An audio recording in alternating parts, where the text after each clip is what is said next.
신명기 22장 13절에서 30절 말씀 함께 읽었습니다. 먼저 인사할까요? 옆에 있는 분하고 인사하겠습니다. 사랑합니다. 축복합니다. 잘 오셨습니다.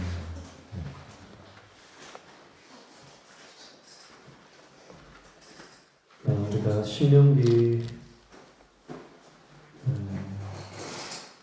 보면서 특별히 신명기 후반에 보니까 하나님 나라의 공동체 안에서 공동체 일원들이 어떤 태도와 자세, 어떤 가치관을 가지고 살아야 하는지에 대해서 여러 가지 기타 규정들을 제시를 하면서 말씀을 하고 있습니다. 22장에 처음부터 보시면 형제가 만약에 어려움을 당했으면 그 형제를 못 본 채 하지 말라, 그런 말씀을 하셨고요.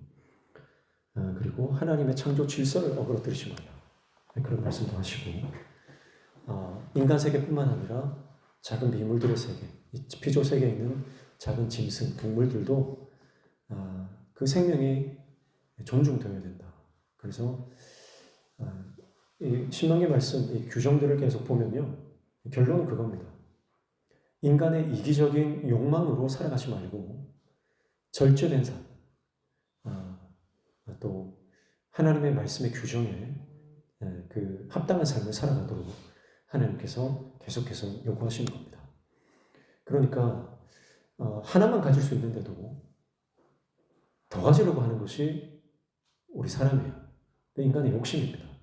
그래서 내가 일용할 양식이 있으면 충분한데 일용할 양식보다 더 창고에 쌓아놓고 내가 다른 사람들보다 더 많이 가져야만 만족하는 것이 그게 인간의 본성이잖아요. 그래서 그 본성을 억누르고 하나님 나라의 공동체는 세상의 가치관 더 많이 가지고 더 빨리 가고 더 멀리 가는 것이 아니라 지금 나에게 있는 것으로 만족하고 자족하며 내가 조금 더 여유가 있다면 그것으로 다른 사람을 돕고 또 하나님이 창조하신 창조 세계 또 모두 공동체 거기에 유익이 되게 하는 그런 삶을 살아가라고 말씀하시는 겁니다. 그런 측면에서 오늘 이 본문도 함께 살펴봐야 되는 거죠. 오늘은 이 가늠하는 것에 대해서, 순결에 대해서 말을 하는데 하나님께서 말씀하시는 것은 여기에서 물론 하나님께서 순결한 삶을 살아야 한다라고 하는 것을 강조하시지만 그러나 지금 우리가 계속해서 살펴봐왔던 신명기의 규정의 문맥상으로 보면 여기에서 우리가 순결의 법을 가지고 알 수 있는 것은 하나님께서 허락해 주신 가정, 하나님께서 허락해 주신 어떤 선의 범위가 있잖아요. 그것에 만족하고 그것을 벗어나지 말라는 거예요. 하나님께서 우리에게 주신 것에 만족하고 자족하면 그 안에서 행복한 삶을 살 수 있다는 겁니다. 그러나 그 선을 넘어가는 순간 더 많은 것을 원하고 더 자극적인 것을 원하는 순간 우리의 삶은 파괴될 수밖에 없다는 것을 말씀하는 것이고요.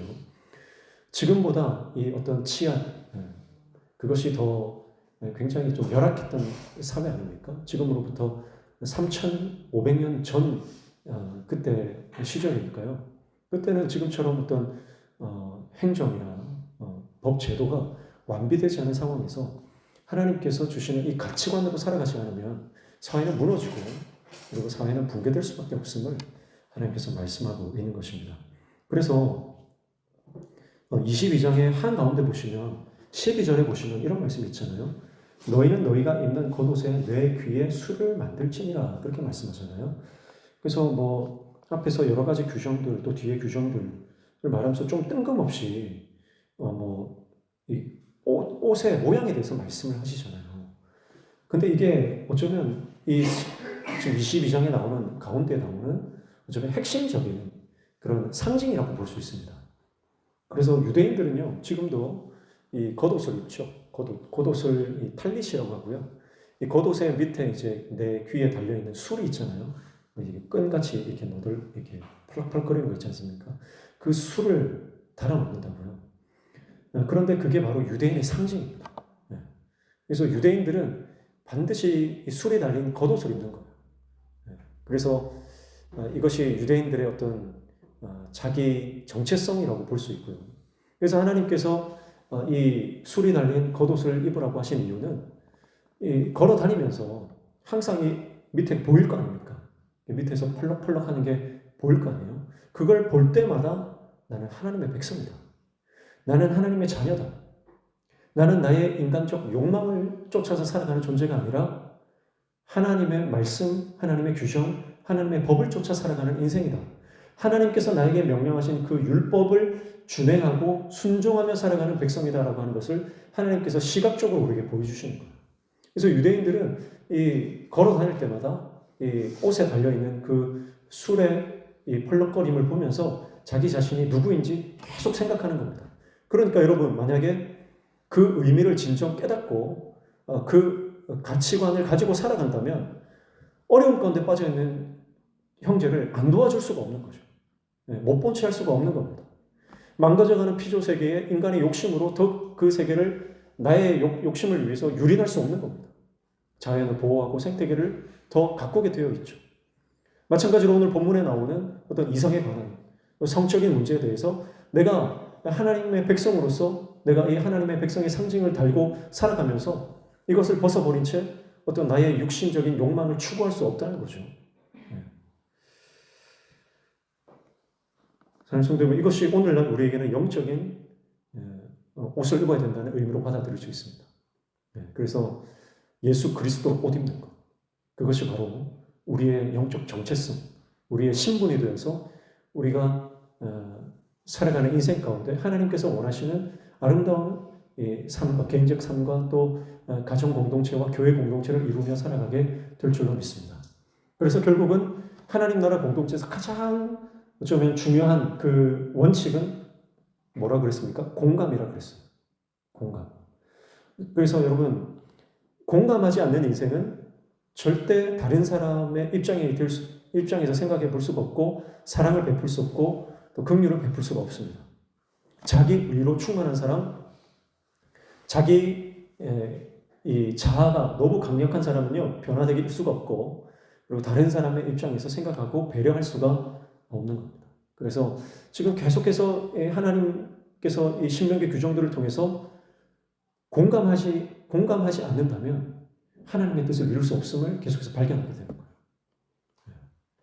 그래서 저와 여러분이 하나님 나라의 그 공감, 배려, 또 친절, 그 따뜻한 긍휼과 자비의 사랑으로 살아가는 저와 여러분 되시기를 축복합니다. 그래서 공감하는 것이 우리의 삶의 가장 큰 가치다. 그래서 예수님이 우리를 공감하셨기 때문에, 예수님이 우리의 아픔을 공감하셨기 때문에 십자가에 달리시는 겁니다. 예수님이 하나님이 우리의 아픔을 공감하지 못하시면 우리는 사실 구원받을 길이 없는 겁니다. 그래서 그 복음서에 보면 12의 혈류증을 앓던 여인이 예수님의 겉옷을 옷자락을 잡지 않습니까? 그런데 어떤 이제 문헌에는 그 옷자락이 바로 이 겉옷의 술을 잡았다. 그렇게 말하기도 합니다. 이 술은 이제 그걸 상징해요. 계명을 상징하는 거예요. 하나님의 말씀을 상징하는 겁니다. 그러니까 이 술을 달고 내가 하나님의 말씀을 쫓아 살아간다.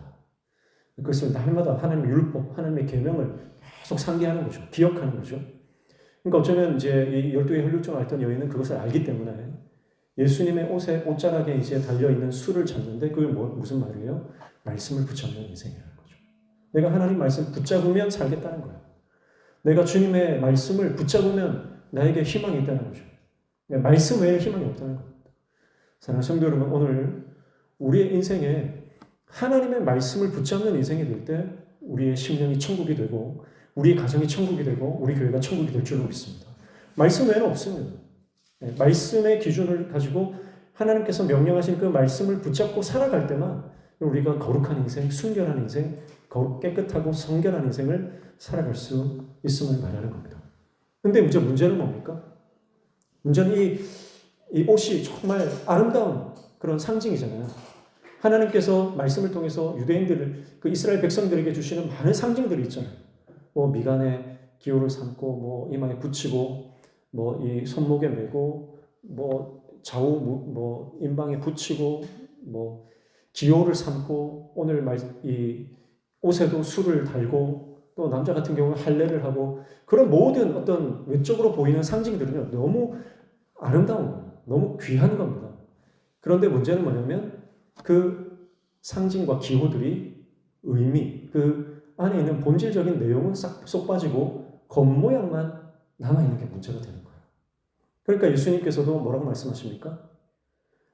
이스라엘 종교 지도자들을 향해서 그들은 시장에서 보이는 곳에서 큰 소리로 기도하고 금식할 때 또 표를 내고 그리고 옷을 입어도요, 뭐 제사장이라든지 종교 지도자들은요, 이 겉옷을 아주 화려하게 지어가지고 입고 그리고 술도요 아주 화려하게 만들어서 치렁치렁 달고 다니는 겁니다. 여러분, 만약에 그 의미는 다 퇴색되고 사라진 채 겉모양만 아름답게 꾸미면 여러분, 그 모양은 껍데기에 불과한 것이죠. 네.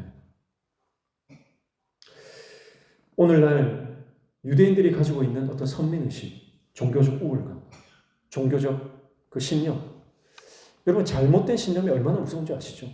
네. 내가 맞다고 생각하는, 근데 나만 맞다고 생각하는 거예요. 근데 그게 강력한 확신, 그 확신을 넘어서 신념이 되어버리면 그게 얼마나 무서운지 몰라요. 그러니까 유대인들이 가지고 있었던 종교적 신념이 예수를 죽인 겁니다. 여러분, 신념이 너무 무서운 거예요. 그래서 하나님의 말씀의 기준이 되어서 확신과 믿음을 가져야 되는 것이지, 우리의 철학이나 경험으로 세워진 이 잘못된 신념을 우리가 가지기 시작하면 그것이 나도 죽이고요, 내 영혼도 파괴되고 다른 사람의 영혼도 파괴를 시키게 될 수밖에 없는 것입니다. 그래서 맹인 바디메오 거지잖아요. 이 거지도 뭘 입고 있어요? 겉옷을 입고 있잖아요. 그러니까 아무리 거지라도, 아무리 노숙자라도 겉옷을 가지고 있어요. 그것은 무슨 말이에요? 나는 거지지만 그래도 유대인이라는 거예요. 거지 바디메오의 마지막 자존심, 그게 이 겉옷이에요. 유대인들의 상징. 근데 예수님을 만날 때 그 겉옷을 벗어버립니다.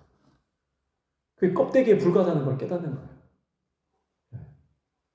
잘못된 종교적 신념과 선민의식과 우월감과 내가 거지지만, 내가 가진 것 아무것도 없지만 그래도 나는 유대인이고 이것이 내 마지막 자존심이다, 그런 의미가 있는 거예요. 그래서 율법주의를 벗고 복음으로 옷 입을 때 바디모의 눈이 열리는 겁니다. 사랑하는 성도 여러분, 오늘 저와 여러분이 예수 그리스도로 옷 입고 복음의 옷을 입으시길 축복합니다. 그럴 때 우리의 영혼이 열리는 것이죠. 그 누더기를 걸치고 있지 마십시오. 그래서 그런 측면에서 오늘 본문도 해석해야 맞다라고 하는 것이죠.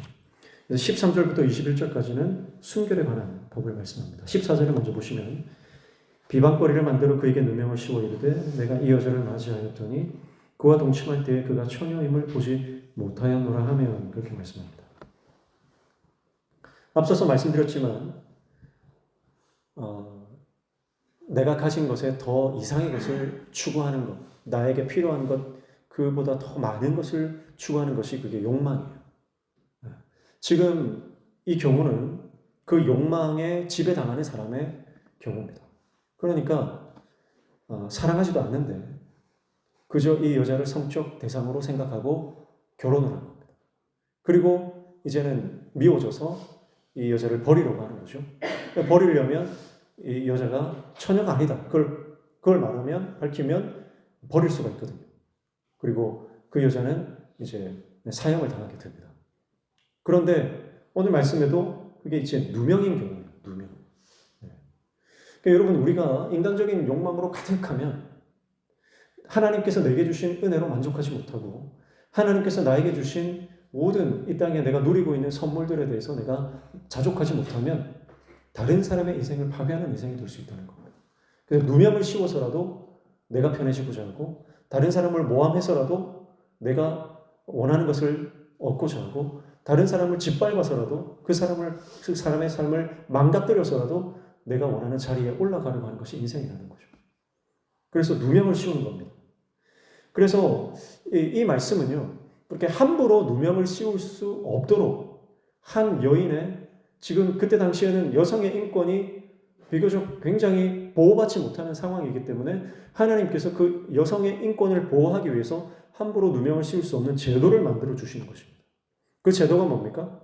바로 그의 부모가, 특별히 아버지가 이 딸이 처녀임을 밝혀내는 과정이죠. 16절에 보시면 처녀의 아버지가 장로들에게 말하기를 내 딸을 이 사람에게 아내로 주었더니 그가 미워하여 17절 비방거리를 만들어 말하기를 내가 내 딸에게서 처녀임을 보지 못하였노라 하나 보라 내 딸의 처녀의 표적이 이것이라 하고 그 부모가 그 자리 옷을 그 성읍 장로들 앞에 펼 것이요 그렇게 말씀합니다. 그래서 아버지는요 장로들에게 갑니다. 장로들에게 가서 공개적으로 자신의 딸이 처녀임을 증명을 하는 것입니다. 저는 이 말씀을 보면서 출가 외인, 여자는 결혼하고 나가면 출가 외인이 되죠. 그런데 고대 사회에서도 하나님께서 아무리 결혼해서 출가해서 떠난 딸이라 하더라도 마지막 이 딸을 보호하는 사람은 누구라는 거예요? 아버지라는 거예요. 가장 가까운 남편마저 그녀를 버리고 그녀를 누명을 씌우고 모함해서 죽이려고 할 때 마지막까지 그 딸의 편에 그녀의 편에서 보호하고 변호하며 그 딸을 지키는 존재가 바로 아버지라고 하는 존재라는 것입니다. 저는 여기에서 하나님 아버지의 마음을 볼 수 있는 것 같아요. 그리고 하나님 아버지가 그런 분 아닙니까? 우리 아버지는 세상이 다 나를 비난하고 손가락질하고 나를 죽이려고 누명을 씌우고 또 거짓 증거들을 내세울 때 우리 아버지는 끝까지 내 편이 되어주시고 나를 지켜주시고 나를 보호해주시고 그리고 우리를 위해서 마지막 시도를 하시는 분이다. 하나님의 그 사랑이 오늘 이 본문 안에 가득 들어있는 것 같아요. 그리고 우리가 이 말씀을 통해서 그 하나님의 사랑, 하나님의 그 긍휼하심을 우리가 깨닫게 된다면 우리도 그렇게 살아야 한다는 거죠. 세상 사람들이 다 포기한 사람 누가 받아줘야 됩니까? 아버지의 그 사랑을 깨달은 저와 여러분이 그 사랑을 받아줘야 되는 겁니다. 이 교회 저 교회 전전하면서 정착하지 못하고 받아줄 데가 없는 사람이 있다면 누가 받아줘야 됩니까? 우리 교회가 받아줘야 됩니다. 저는 예전에도 한번 말씀드렸지만 우리 명신교회가 다윗이 아둘람 굴에서 그 버림받고 상처 입은 영혼들을 거두어서 하나님의 군사로 하나님의 군대로 세워나갔던 그 놀라운 회복의 역사가 그 아둘람의 역사가 오늘 우리 교회에 일어났으면 좋겠다. 그것이 저의 꿈이다. 그런 말씀을 드린 적이 있는데 사랑하는 성도 여러분 세상이 다 비난하고 버리는 그런 자라 할지라도 여러분 우리는 끝까지 그의 편에 서서 그를 보호하고 그를 변호하며 그를 지켜주고 그의 편에 서서 그를 위해 기도하는 아버지의 마음을 닮은 하나님의 종 되시기를 축복합니다. 네. 세상적으로 잘 나가는 사람들 그런 사람들에게만 관심이 있고 나와 마음 맞는 사람들만 관심이 있고 그런 사람들과만 내가 가까이 지내려고 하는 그런 인간적인 욕망을 좀 접어두고 울고 있는 사람, 아파하는 사람, 나의 도움이 없이는 그 역경을 헤쳐나갈 수 없는 사람을 위해서 내가 기도하며 중보하며 하나님의 사랑을 나눌 수 있는 하나님의 종 되시기를 축복합니다. 그리고 어쩌면 지금 이 자리에 내가 정말 가까운 사람으로부터 배신당하고 정말 그 마음의 상처와 아픔으로 고통당하고 있는 성도님들이 있다면 아버지는 끝까지 나를 버리지 않는다는 것을 기억하십시오. 아버지는 끝까지 나를 포기하지 않는다는 것을 기억하십시오. 그리고 나를 위해서 성읍 장로들에게 찾아가고 나를 위해서 많은 사람들 앞에서 나의 무죄를 증명해 주시는 분이 우리 주님이라는 것을 기억하십시오. 여러분 그것이 십자가의 사건이잖아요. 예수님께서 십자가에 달려서 우리에게는 이제 죄가 없다는 것을 선언하시는 사건. 그것이 우리를 포기하지 않으시는 아버지의 사랑인 줄 믿습니다. 그래서 만약에 이 누명이 벗겨졌어요? 그럼 어떻게 하나요? 19절 이스라엘 처녀에게 누명을 씌움으로 말미암아 그에게서 은 100세겔을 벌금으로 받아 여자의 아버지에게 주고 그 여자는 그 남자가 평생에 버릴 수 없는 아내가 되게 하려니와 그렇게 말씀하고 있습니다. 좀 이해가 안 되는 거는 이렇게 좀 헤어지게 했으면 좋겠는데 헤어졌으면 좋겠는데 평생 버리지 못하고 살게 하는 그래서 아마 가정이 깨어지는 것은 하나님 원하지 않는다. 그런 또 그 마음이 담겨져 있는 것 같아요. 또 어쨌든 살아가도록 그렇게 하는 겁니다. 그런데 그냥 살게 하는 게 아니에요. 벌금을 내야 돼요. 얼마를 냅니까? 100세겔, 은 100세겔입니다. 은 100세겔이라고 하는 것은 통상적으로 노예 한 사람 값이 은 30세겔이죠. 그런데 은 100세겔이면 노예 3명 이상의 값어치입니다. 그러니까 꽤 많은 벌금을 그 대가를 지불해야 된다. 그렇게 말씀을 하고 있는 것이죠. 그러니까 이 제도는요.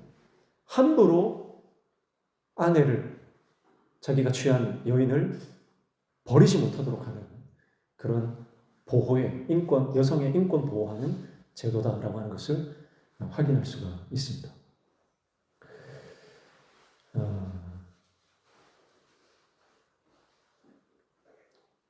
은 100세겔. 가룟 유다는 예수님을 은 몇 세겔을 팔았습니까? 은화 30냥. 노예 한 사람. 몸값입니다. 그러니까 여기서 100세겔이라고 하는 것은 남자에게 경고하는 거예요. 여인이 네 아내가 너 소용을 아니다. 노예 한 사람값 30세겔로 될 줄 아느냐? 그런 거 아니다. 100세겔 내라. 너의 소유물로 생각하지 말고 네가 그냥 좋으면 취했다가 싫으면 버리는 그런 도구가 아니다. 너의 성적 착취 대상이 아니다. 그것을 말하는 것입니다. 그런데 가룟 유다는 예수님을 은 30세겔에서 팔았습니다. 가룟 유다의 눈에 예수님의 존재는 어떤 존재로 비춰진 거예요? 그저 한 사람의 노예 정도의 가치로만 보여진 겁니다. 여러분, 그게 가룟 유다의 시선이에요.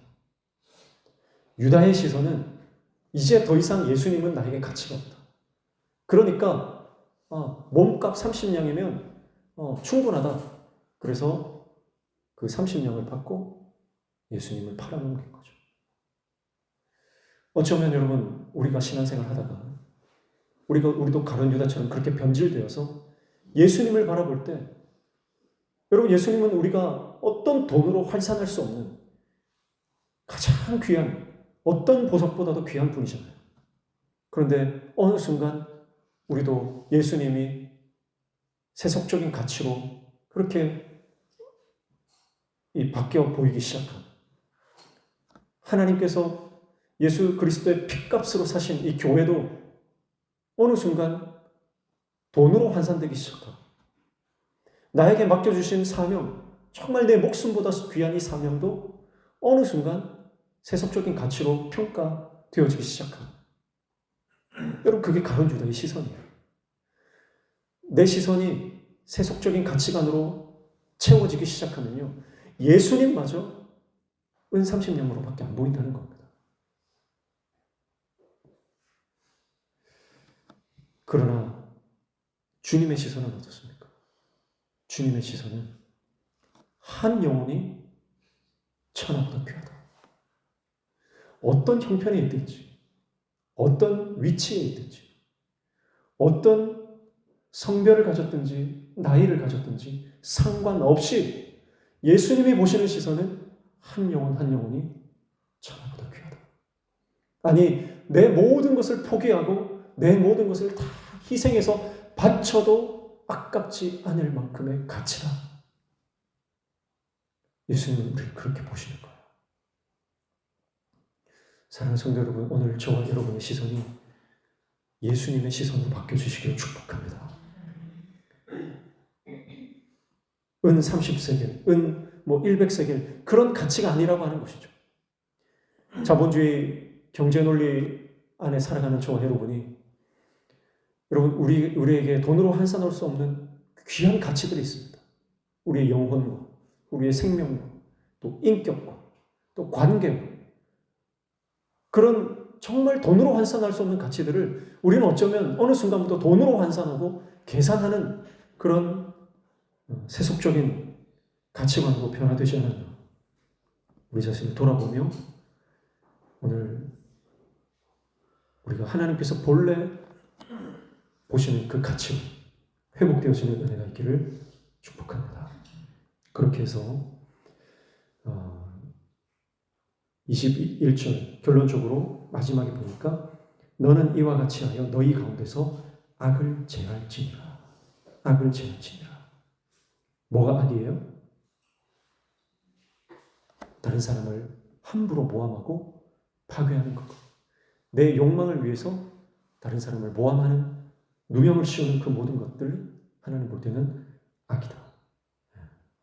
악을 제하라. 이 악을 제하라고 하는 것은 22절에도 나오죠.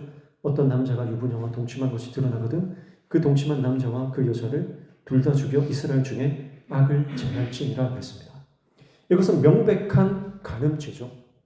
명백한 간음죄는 하나님 보시기에 가증한 것이고 이것은 악입니다. 그래서 악을 제하라고 했는데 이 간음죄와 동등하다는 것.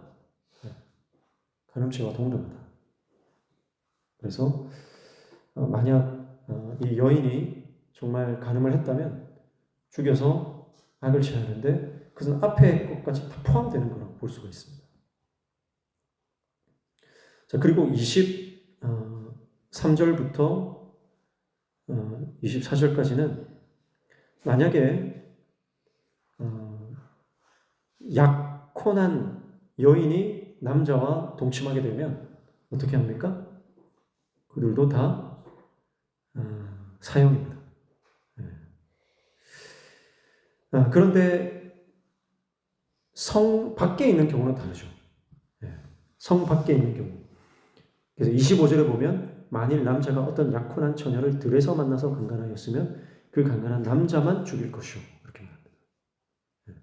그러니까 성 안에서는 소리를 질러서 이제 도움을 요청할 수 있었는데 소리를 지르지 않았다. 그것은 둘이 합의하에 이루어진 성관계다. 그렇게 보는 것이죠. 그러니까 그것은 하나님 보실 때 가증한 것입니다. 그러나 만약에 들에서 만났다. 아무도 없는 인적이 드문 곳에서 그런 성폭력 사건이 일어났다. 그러면 그 남자는 반드시 죽입니다. 그러나 여인은 살리는 거예요. 왜냐하면 그러니까 하나님께서 보실 때 그 성관계 자체가 사람을 죽일 죄다 그렇게 보시지 않는다는 거죠. 이건 굉장히 중요한 겁니다. 그래서 그 의도가 중요한 거예요. 그래서 내가 강제로 폭행을 당했는데 그래도 어쨌든 성관계를 맺었으니까 죽어야 된다. 그렇지 않다는 거죠. 억울한 일이 없도록 하라는 거예요.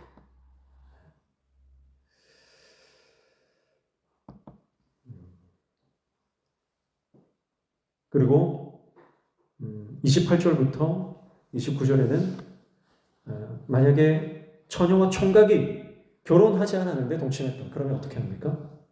그러면 은 50세겔을 결혼 지참금으로 지불하고 둘이 결혼을 하라고 그렇게 말씀을 하고 있습니다.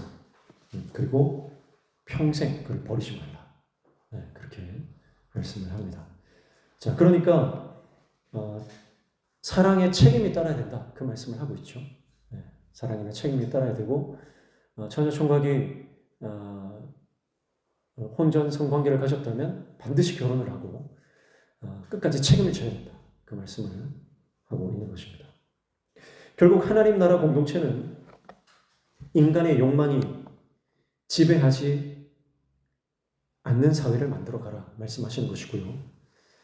그리고 나의 만족과 나의 욕심을 위해서 다른 사람의 삶을 파괴하고 무너뜨리는 인생을 살지 않도록. 그래서 그것을 위해서 우리에게 필요한 것은 공감과 배려다. 그것을 말씀하고 있습니다. 이 부분에 대해서 우리가 말씀을 쭉 보면 생각나는 것이 바로 현장에서 가늠하다가 잡혀온 여인입니다. 예수님 앞에 나와 율법대로라고 한다면 돌로 쳐 사형을 당해야 하는 여인이었습니다. 남자는 왜 오지 않았을까요? 뭐 여러 가지 경우가 있겠죠. 남자는 도망을 갔다든지, 아니면 오늘 말씀처럼 남자만 먼저 사형을 처했다든지, 뭐 어떤 정황인지는 정확하게는 알 수가 없습니다. 어쨌든 이 유대인들이, 종교 지도자들이 이 여인은 살려서 예수님 앞으로 끌고 왔습니다. 그리고 예수님이 어떻게 하는지를 보려고 하셨죠. 그러나 예수님은 어떻게 하셨습니까? 죄 없는 자가 돌로 치라 말씀하면서 땅에다가 글을 쓰셨죠. 예수님의 사랑이, 예수님의 긍휼이 그 여인을 살렸고, 결국은 복음의, 하나님 말씀의 정신, 복음의 정신은 뭐냐? 사람을 살리는 것이다. 분명히 우리의 삶에 하나님께서 악을 제하는 것, 하나님께서 기뻐하지 않는 인간의 욕망을 철저히 절제하고 제어하는 삶을 살아야 한다고 말씀하시지만, 예수님께서는 그 율법의 정신을 다시 재해석해 주시면서 우리의 인생은 살리는 인생이 되어야 된다.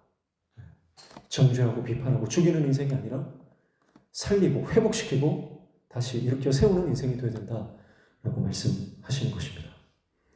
오늘도 이 하나님께서 신명기 말씀을 통해서 뭐 그냥 가차없이 죽여라 그런 율법이 아니라 어떻게 하면 더 많이 공감하는 사회를 만들 것인가, 어떻게 하면 더 상대를 배려하는 그런 공동체를 만들 것인가, 인간의 욕망으로 인해서 다른 사람들이 파괴되지 않는 그런 공동체를 만들어 갈 것인가에 대해서 말씀을 하고 있는 것이죠. 오늘 신명기 말씀을 통해서 우리 자신을 한번 돌아보고, 그리고 우리 가정을 돌아보고, 또 우리 교회 공동체를 돌아볼 수 있는 저와 여러분 되시기를 축복합니다. 그래서 우리 교회는 정말 공감과 배려가 있는 공동체입니다. 어떤 사람이든 우리 공동체에 왔으면 정말 따뜻함을 느끼고 정말 하나님 나라를 경험할 수 있는 공동체입니다. 그래서 우리 성도님들 축복합니다. 여러분도 구역이 그런 구역 되시기를 축복합니다. 그래서 우리 구역에 어떤 분이 우리 구역에 배정이 돼서 들어와도 정말 이 구역이 정말 가족 같고, 이 구역 모임이 기다려지고, 구역 모임에서 치유가 일어나고 회복이 일어나고, 여러분, 그래서 이 소그룹 공동체 모임이 정말 중요합니다.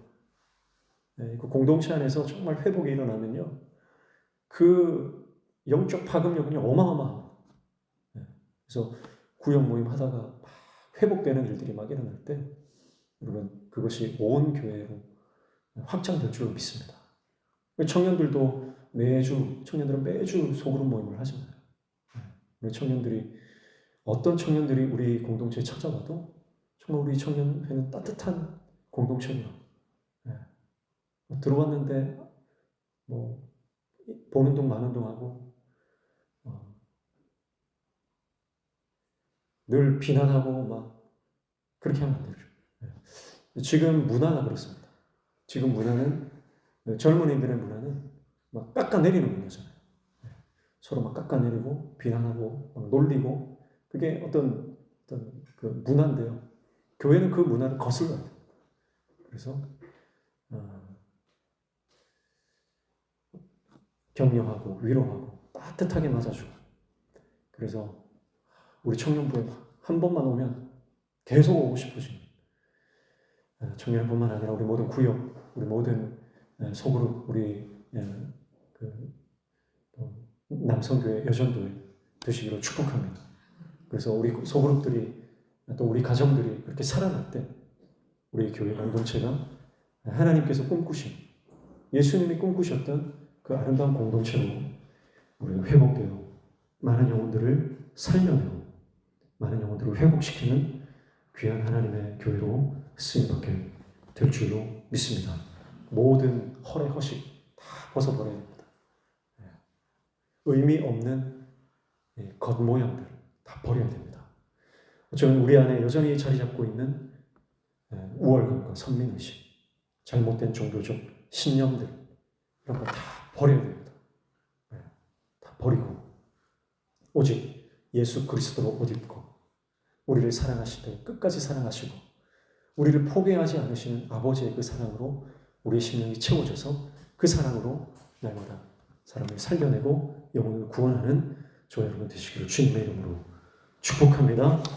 찬양하겠습니다. 그 사랑